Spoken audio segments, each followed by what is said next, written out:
আজকে আপনাদের সাথে শেয়ার করব রোজার মজাদার একটি ডিম চপ রেসিপি।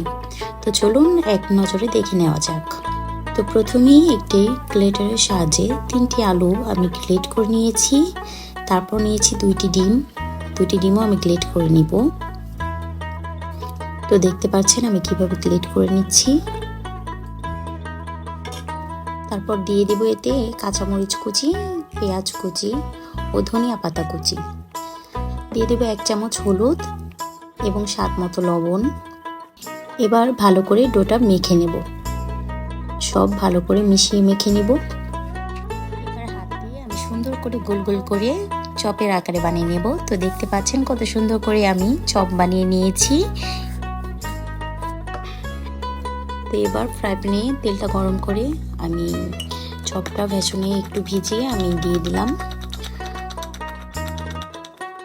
এবার আমি লাল লাল করে ভেজে নিব চপটা।